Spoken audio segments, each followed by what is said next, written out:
Throughout history, there have been times when shocking, strange, and unbelievable things happened, moments that defy logic, reason, and explanation. Some were tragic, some were mysterious, but all of them left a mark on history. Welcome to Truth Vault, where we uncover the stories that time tried to forget.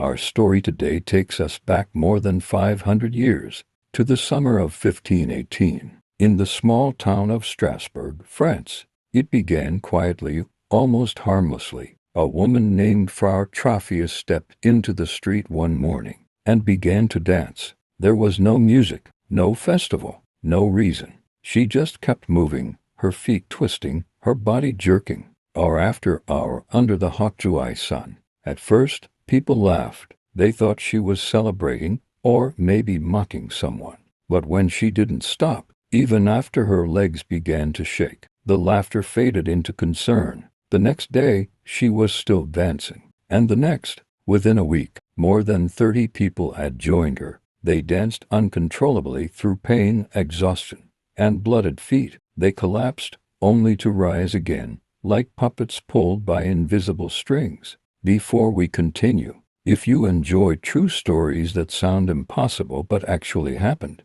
don't forget to like this video and subscribe for more real events that defy belief. As the days passed, the situation grew terrifying. Dozens turned into hundreds. By mid-August, nearly 400 people were dancing in the streets of Strasbourg. The local authorities were baffled. Some believed the dancers were cursed by saints for their sins. Others thought it was a natural illness, a form of mass hysteria. But the strangest part, the city leaders actually encouraged the dancing at first. They believed that if people danced hard enough, the sickness would leave their bodies.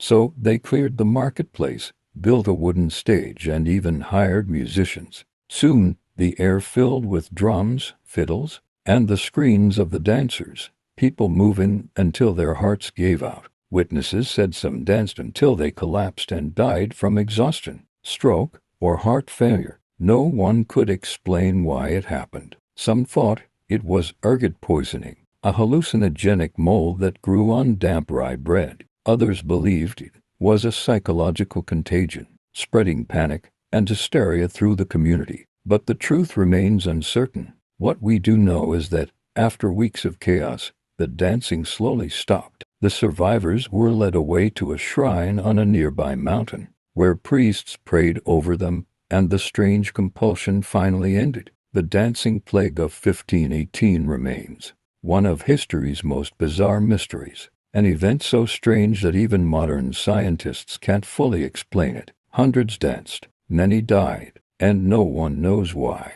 This was the dancing plague of 1518, the epidemic that made people dance to their deaths. Thanks for watching. See you in the next one.